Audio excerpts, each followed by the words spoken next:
कि अशुभ मुहूर्त है 5 अगस्त में, लेकिन इनको करना था क्योंकि वो राम मंदिर का शिलान्यास नहीं था, वो मोदी मंदिर का शिलान्यास था, वो बीजेपी के मंदिर का शिलान्यास था। जब जब राम मंदिर को दुनिया याद करेगी तब तब ये भी याद करेगी कि वहाँ पर बाबरी मस्जिद को शहीद करा गया था जो 550 साल से थी। मुसलमानों को आपने डरा धमका के, इन पर जुल्म करके मस्जिद को शहीद कर दिया, रथ यात्रा निकाल के आपने लाखों मुसलमानों को कत्ले आम कर दिया और अब दादागिरी से जाके शिलान्यास पार्ट 2 कर दिया कि किसी का मजहबी स्थल तोड़े या कोई मंदिर तोड़ के वहाँ पर मस्जिद बनाए। ये दिल गुर्दे का काम ये आरएसएस के आतंकवादी ही कर सकते हैं, यही मचा सकते हैं आतंक। मुसलमान नहीं कर सकता ये काम, ना कोई सरदार कर सकता है। दुनिया के इतिहास में पहला कोई शिलान्यास ऐसा होगा जिसको जूते पहन के करा गया होगा। तो इसने तो राम जी को बदनाम कर दिया, ये तो खुद राम बनने के चक्कर में और मीडिया इसको राम बना रहा है। पहले अगर आप देखें तो भाई पूरा का पूरा ये तो एक ड्रामा था, ये तो राम मंदिर की इसको शिलान्यास ना बोल के आप कहें कि पार्ट 2 करा गया था। अगर पहला शिलान्यास आप देखें तो 1989 में हो गया था, कांग्रेस ने ही करवाया था। तो आप इन्हीं के वेदों के अनुसार कोई भी शिलान्यास भूमि पूजन एक ही बार होता है ज़िंदगी में, 2-2 बार नहीं होता।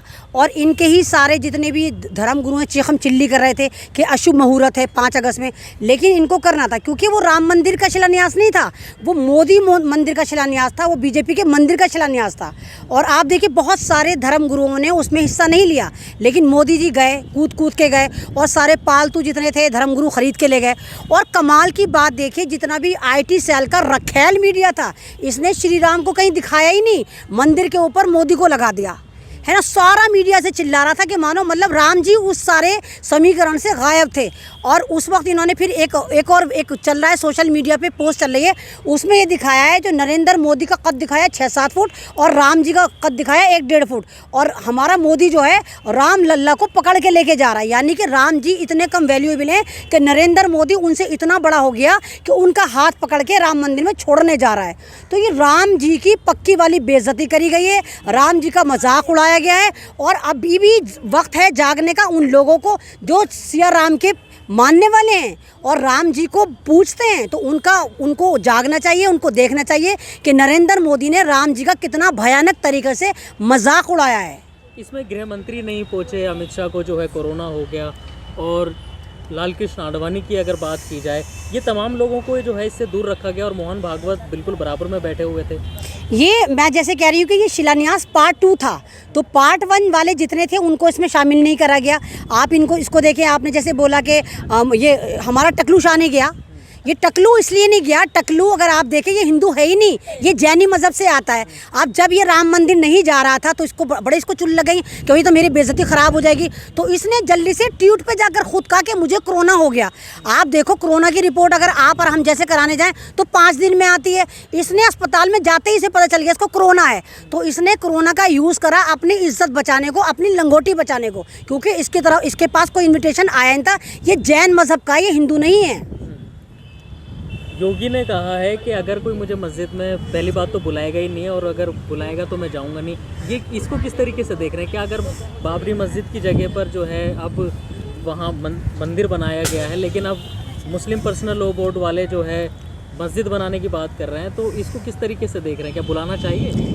योगी को बुलाएगा कौन? और दूसरी बात, जब जब राम मंदिर को दुनिया याद करेगी तब तब ये भी याद करेगी कि वहाँ पर बाबरी मस्जिद को शहीद करा गया था जो 550 साल से थी। और अगर आप ही देखें, सुप्रीम कोर्ट ने खुद कहा है कि बाबरी मस्जिद में कोई ऐसा सबूत नहीं मिला खुदाई के दौरान कि यहाँ पर राम मंदिर था, ना ये सबूत मिला कि कोई ये जो बाबरी मस्जिद थी मीर बाकी ने राम मंदिर को तोड़कर बनाई थी। ये तो सिर्फ आस्था की वजह से जीत गए कि नहीं भाई राम जी थे, राम जी थे।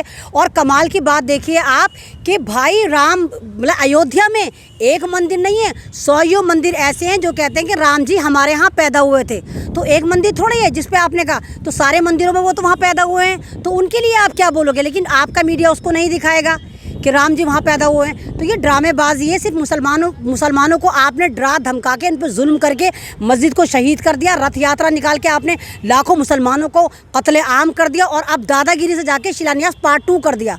तो इस तरह थोड़ी होता, आप कुछ भी कर लीजिए, क्योंकि मुसलमान ना तो पावर में, और अगर मुसलमान भारत में यकीन करें पावर में भी आ जाएं तब भी वो इतना गिरा हुआ काम नहीं कर सकते कि किसी का मजहबी स्थल तोड़े या कोई मंदिर तोड़ के वहाँ पर मस्जिद बनाएं। ये दिल गुर्दे का काम ये RSS के आतंकवादी ही कर सकते हैं। यही मचा सकते हैं आतंक। मुसलमान नहीं कर सकता ये काम, ना कोई सरदार कर सकता है। बिल्कुल आरएसएस का गढ़ी बनाया जा रहा है, वहाँ आतंकवाद का अड्डा बनाया जा रहा है। अब आप देखिए जितने भी पहले लोग थे शिलान्यास में थे उनको एक तरफ कर दिया गया। इवन उमा भारती पक्की आतंकवादी, उस तक को नहीं पूछा गया, उसने खुद ही कह दिया मैं नहीं जा रही, क्योंकि वो भी ओबीसी की है। सबसे ज़्यादा वही तो थी जो मस्जिद को तोड़ने में आगे थी, उसको भी नहीं पूछा गया। कल्याण सिंह को भी किसी को नहीं पूछा गया, लेकिन ये खुद ही कूद के कह रहे हैं। और रियल मायने में वहाँ राम मंदिर नहीं बनना, वहाँ आरएसएस का ऑफिस बनना है, भगवा ऑफिस बनना है, और सारा राम मंदिर ये अपने अंडर में कर लेंगे। आप यकीन करो कि इतने हैं कि सारे के सारे जो धर्म गुरु हैं जो पहले राम मंदिर से जुड़े हुए थे वो चीखम चिल्ली कर रहे हैं, उनको एक तरफ कर दिया, उनको शामिल नहीं करा गया, इस पूजा तक में शामिल नहीं करा गया। उन्होंने बेचारों ने यहाँ तक कह दिया कि हमें कोरोना हो गया, लेकिन इन पे कोई फ़र्क नहीं पड़ा। और एक और कमाल की बात है कि एक आरएसएस का अज्जू हिंदुस्तानी करके एक आतंकवादी था, उसने ये कहा था जो भी मुसलमान को मरकज़ वाले को मारेगा मैं उसको 11,000 का इनाम दूंगा। आज उसका ये आलम है, कल वो भी मर गया, उसकी माँ भी मर गई, उसकी बहन भी मर गई। तो आप इतना जुल्म नहीं कर सकते, क्योंकि ऊपर भी कोई सुप्रीम खुदा बैठा हुआ है। तुम ज़मीनी खुदा नहीं बन सकते, तुम ऐसे किसी खास कम्युनिटी को टारगेट नहीं कर सकते। कभी तुम दलितों को मारते हो, कभी तुम मुसलमानों को मारते हो, कभी तुम सरदारों को मारते हो, तो कब तक करोगे आतंकवाद, कब तक मचाओगे? और इस वक्त पूरा भारत जाग चुका है। आप देखो जिस तरह से इन्होंने राम मंदिर का प्रोपोगंडा करा था, इस तरह से राम मंदिर प्रमोट क्या हुआ? कोई भी नहीं गया, कोई दिए नहीं जले, सारे आरएसएस वालों ने दिए जलाए होंगे। इवन अमेरिका में इन्होंने ऐड खरीदे थे कि वहाँ पर अमेरिका में मोदी का ऐड होगा, वहाँ भी मना कर दिया उन्होंने, कंपनीज ने, डिज्नी ने मना कर दिया, 2-3 नस्दक ने मना कर दिया कि आतंकवादियों का प्रमोशन हम नहीं करते, क्योंकि सबको पता है कि आरएसएस जो है भारत की हुंडी और आतंकवादी तंजीम है जो मुसलमानों को मारती है, जो दलितों को तड़पा के मॉब लिंचिंग के नाम पे मारती है। संकल्प की बात करी गई है, मीडिया ने बढ़ चढ़ कर दिखाया कि ये जो है 30 सालों का संकल्प लिया है मोदी जी ने, उसके बाद आज दूसरी बार जो है वो 5 अगस्त को पहुँचे हैं। तो ये कैसा संकल्प था, क्या इसी एजेंडे पे काम करती चली आ रही है? तो बीजेपी तो शुरू से, अव्वल बात तो बीजेपी ने तो कोई काम करा ही नहीं। आप देखें ये तो खाली संकल्प ही लेते, लोगों को बेवकूफ़ बनाते हैं। अगर आप देखें ये राम मंदिर में सारी मेहनत जो करी थी ये तो कांग्रेस ने करी थी, सबसे ज़्यादा मेहनत करी इसमें कांग्रेस ने ही दरवाजे खुलवाए, कांग्रेस ने ही मूर्ति रखवाई, कांग्रेस ने ही शिलान्यास करवाया। क्योंकि शाहबानो केस हुआ था उस ज़माने में जो बड़ा ट्रेंड में चला था, शाहबानो को इंसाफ, तो राजीव गांधी ने हिंदू वोट अपनी तरफ करने के लिए जल्दी से बाबरी मस्जिद का दरवाज़ा खुलवा दिया था ताकि हिंदू वोट उनकी तरफ आ जाए, और तभी से मुसलमान वोट इनके पास से जाना शुरू हो गया था। तो संकल्प की बात ना करें, सारा का सारा इसमें जो मेहनत करी थी या तो कांग्रेस ने करी थी या विश्व हिंदू परिषद ने करी थी। बीजेपी ने कुछ नहीं करा, बीजेपी ने तो सिवाय रायता फैलाने के भारत में कुछ करा ही नहीं।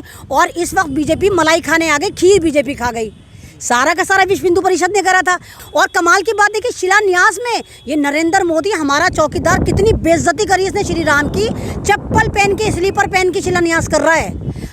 मतलब दुनिया के इतिहास में पहला कोई शिलान्यास ऐसा होगा जिसको जूते पहन के करा गया होगा। तो इसने तो राम जी को बदनाम कर दिया, ये तो खुद राम बनने के चक्कर में और मीडिया इसको राम बना रहा है। यानी राम को इन्होंने एक तरफ करके इस वक्त नरेंद्र मोदी को राम से ऊपर की कैटेगरी दे दी है, राम से ऊपर की पोस्ट है। और कल सारे बेवड़े आरएसएस वाले वहाँ पर अयोध्या में थे, शराब पी रखी थी, टुन थे, उनसे मीडिया वालों ने पूछा कि भाई तुम क्यों आए, तो वो क्या कह रहे हैं कि हमारा नरेंद्र मोदी हमारा राम है, हमारा टकलू, हमारा लक्ष्मण है और हम उसके अनुयायी हैं। तो फिर भगवान राम का चलेगा, छुट्टी लेकर चलेगा जब मोदी राम हो गया।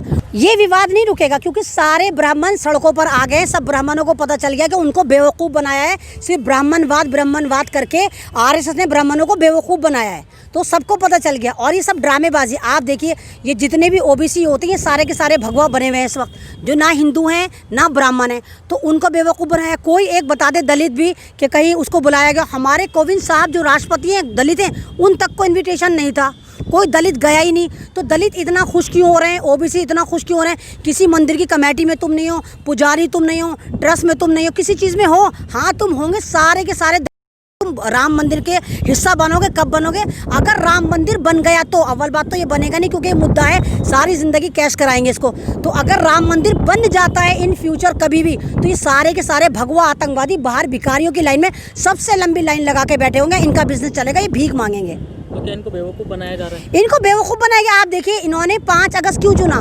5 अगस्त इसलिए चुना क्योंकि 5 अगस्त को पिछले साल इन्होंने कश्मीर से दिफा 370 हटाई थी और इस नरेंद्र मोदी ने क्या बोला था कि कश्मीरी भाई बाहर जॉब करते हैं, हम कश्मीर में 5 लाख 10 लाख जॉब देंगे। क्या करा? 2-3 लाख बेरोजगार हो गए। कश्मीर में 50,000 करोड़ को बर्बाद कर दिया, बिजनेस ख़त्म कर दिया। वहाँ पर आज तक तुमने इंटरनेट नहीं खोला, उनकी आज़ादियाँ ख़त्म कर दी, उनके घर जला रहे हैं। तो किस तरह का गुंडा राज ला रहे हो तुम? तो सारे के सारे फेंकूबाज हो, जुमलेबाज हो, तुम कुछ नहीं करते। जिस तरह 15 करोड़ हमारे अकाउंट, 15 लाख हमारे अकाउंट में आए, जिस तरह कश्मीर में से इन्होंने आतंकवाद ख़त्म करा, इसी तरह ये राम मंदिर भी बनेगा, जो कभी नहीं बनेगा। आप देख लेना, कभी बनेगा ही नहीं है। भक्तों के लिए क्या कहना चाहोगे? भक्तों के लिए यही कहूँगी कि भक्ति अच्छी है। गोबर भक्तों अपना ढक्कन खोलो, शायद थोड़ा बहुत ढूंढो, गोबर के अंदर तुम्हें 1-8 इंच का दिमाग नज़र आ जाए, उसको यूज़ करो। क्योंकि सारे ब्राह्मण, सारे RSS वालों ने तुम्हारे हाथ में तलवार त्रिशूल पकड़ा दिया, कॉपी कलम तुमसे छीन लिया और तुम्हें मुसलमानों को, दलितों को मारने में लगा दिया।